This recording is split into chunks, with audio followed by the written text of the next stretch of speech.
ഒരറ്റത്ത് ബാറ്റിംഗിലെ ക്ലാസും മാസും ഒരുപോലെ ചേർന്ന സഞ്ജു സാംസൺ, മറുഭാഗത്ത് ആദ്യ പന്ത് മുതൽ ബൌളർമാരെ കടന്നാക്രമിക്കുന്ന യുവതുർക്കി അഭിഷേക് ശർമ്മ. ലോകം മുഴുവൻ ഇവരെ ഫയർ ആൻഡ് ഐസ്, തീയും മഞ്ഞുമെന്ന് വിളിച്ചപ്പോൾ സഞ്ജു തിരുത്തി പറഞ്ഞു, ഞങ്ങൾ തീയും തന്നെയാണ്. എന്തുകൊണ്ടാണ് ഈ ഓപ്പണിംഗ് ജോഡി എതിരാളികളുടെ ഉറക്കം കെടുത്തുന്നത്?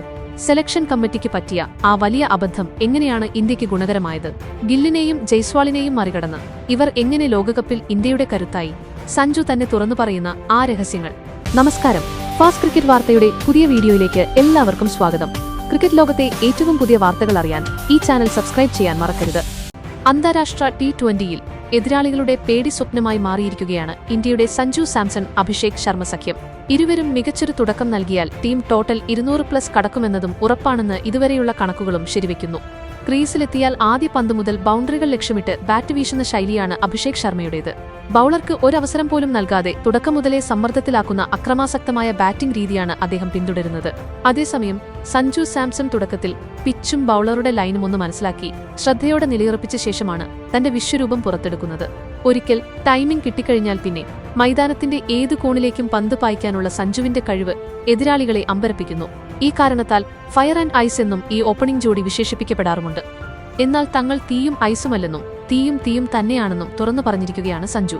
അഭിഷേക് ശർമ്മയെപ്പോലെ താനും വളരെ അഗ്രസീവായി കളിക്കാൻ ഇഷ്ടപ്പെടുന്നയാളാണെന്നും കാര്യങ്ങളെ വളരെ സിമ്പിളാക്കി നിർത്താനാണ് ശ്രമിക്കാറുള്ളതെന്നും സഞ്ജു വ്യക്തമാക്കി.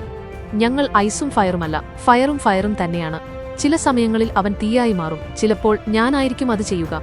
ഞങ്ങളുടേത് ആ തരത്തിലുള്ള കോമ്പിനേഷനാണ്. 2024 മുതൽ ഞാനും അഭിഷേകും ഓപ്പണിംഗ് ജോഡികളായി ഒരുമിച്ച് കളിക്കുന്നു. കേരള പഞ്ചാബ് സൗഹൃദവും ഞങ്ങൾക്കിടയിലുണ്ട്. ബാറ്റിംഗിൽ ഞങ്ങൾക്കുമെല്ലാം സ്വാഭാവികമായി തന്നെ വരുന്നതാണ്. അതുകൊണ്ട് തന്നെ ഞങ്ങൾ കാര്യങ്ങൾ സങ്കീർണമാക്കി മാറ്റാറുമില്ല. ബോൾ എങ്ങനെയാണ് വരുന്നതെന്ന് ബാറ്റിംഗിനിടെ അഭിഷേക് എന്നോട് ചോദിക്കും. സാധാരണത്തേതുപോലെയാണ് ബോൾ വരുന്നതെന്നും സിക്സ് അടിച്ചോ എന്നും ഞാൻ പറയും. അവനോടൊപ്പം എല്ലാം വളരെ സിമ്പിളാണ്. അഭിഷേക് വളരെ ധൈര്യശാലിയും സമചിത്തതയുമുള്ളവനുമാണ്. അവന്റെ സ്വഭാവം എനിക്കിഷ്ടമാണ്. കളിക്കളത്തിന് അകത്തും പുറത്തുമെല്ലാം അഭിഷേകിനൊപ്പമുള്ള കൂട്ടുകെട്ടും ഏറെ ഇഷ്ടപ്പെടുന്നു. 2024 ആഗസ്റ്റിലാണ് ഇന്ത്യയുടെ T20 ഓപ്പണിംഗ് ജോഡികളായി സഞ്ജു അഭിഷേക് സഖ്യത്തെ കോച്ച് ഗൗതം ഗംഭീർ ആദ്യമായി പരീക്ഷിച്ചത്. ബംഗ്ലാദേശുമായി നാട്ടിൽ നടന്ന പരമ്പരയിലായിരുന്നു ഇത്. ഫസ്റ്റ് ചോയ്സ് ഓപ്പണിംഗ് ജോഡികളായ ശുഭ്മൻ ഗിൽ, യശസ്വി ജയ്സ്വാൾ ജോഡികൾ ടെസ്റ്റ് മത്സരങ്ങളുടെ തിരക്കുകളിലായതിനാൽ അവർക്ക് വിശ്രമം നൽകിയാണ് പുതിയൊരു ഓപ്പണിംഗ് കോംബോ ഗംഭീർ കൊണ്ടുവന്നത്. ബംഗ്ലാദേശുമായുള്ള പരമ്പരയിൽ കന്നി സെഞ്ചുറിയുമായാണ് ഓപ്പണറായുള്ള തുടക്കം സഞ്ജു ആഘോഷിച്ചത്. അതിനുശേഷം സൗത്ത് ആഫ്രിക്കയിൽ നടന്ന പരമ്പരയിൽ 2 സെഞ്ചുറികളുമായി അദ്ദേഹം ക്രിക്കറ്റ് ലോകത്തെ ഞെട്ടിച്ചു.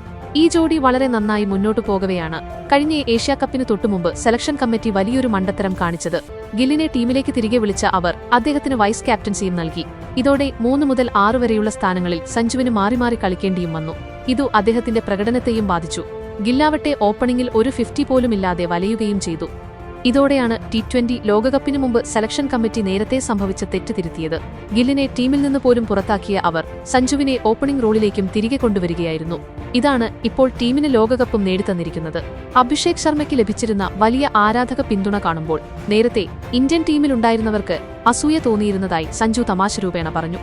അഭിഷേകിന് കിട്ടിക്കൊണ്ടിരുന്ന ആർപ്പുവിളികളും പിന്തുണയും കാണുമ്പോൾ നേരത്തെ എല്ലാവർക്കും അസൂയ തോന്നിയിട്ടുണ്ട്. എല്ലായിടത്തും അഭിഷേക് മാത്രമായിരുന്നു. ആളുകളെല്ലാം അവനെ മാത്രമേ കാണുന്നുള്ളൂ എന്നായിരുന്നു എല്ലാവരുടെയും മനസ്സിൽ. അഭിഷേക് ഇപ്പോൾ ടീമിലെ സൂപ്പർ സ്റ്റാറാണ്. പെട്ടെന്ന് വിവാഹം കഴിക്കൂ എന്നും ചിരിയോടെ സഞ്ജു കൂട്ടിച്ചേർത്തു. അപ്പോൾ കാര്യങ്ങൾ വ്യക്തമാണ്. ഗംഭീറിന്റെ ആ മാസ്റ്റർ പ്ലാൻ തന്നെയാണ് ഇന്ത്യൻ ടീമിനെ ഈ ലോകകിരീടത്തിലേക്ക് എത്തിച്ചത്. സഞ്ജുവും അഭിഷേകും വെറുമൊരു ഓപ്പണിംഗ് ജോഡി മാത്രമല്ല, ഇന്ത്യൻ ക്രിക്കറ്റിന്റെ ഭാവി തന്നെയാണെന്ന് ഈ പ്രകടനങ്ങൾ തെളിയിക്കുന്നു. ഇന്ത്യൻ ടീമിന്റെ ഈ തീയും കോമ്പിനേഷനെക്കുറിച്ച് നിങ്ങൾക്ക് എന്താണ് തോന്നുന്നത്? സഞ്ജു ഓപ്പണിംഗിൽ തന്നെ തുടരണമെന്നാണോ അതോ ഗില്ലിന് മറ്റൊരു അവസരം നൽകണമെന്നാണോ നിങ്ങളുടെ അഭിപ്രായം? നിങ്ങളുടെ പ്രവചനങ്ങളും അഭിപ്രായങ്ങളും താഴെ കമന്റ് ബോക്സിൽ രേഖപ്പെടുത്തുക. വീഡിയോ ഇഷ്ടപ്പെട്ടാൽ ലൈക്ക് ചെയ്യാനും ഷെയർ ചെയ്യാനും മറക്കരുത്. ഇതുപോലുള്ള ലേറ്റസ്റ്റ് ക്രിക്കറ്റ് വാർത്തകൾക്കും വിശകലനങ്ങൾക്കുമായി ഫാസ്റ്റ് ക്രിക്കറ്റ് ന്യൂസ് ഇപ്പോൾ തന്നെ സബ്സ്ക്രൈബ് ചെയ്യൂ. മറ്റൊരു കിടിലൻ വീഡിയോയുമായി വീണ്ടും കാണാം.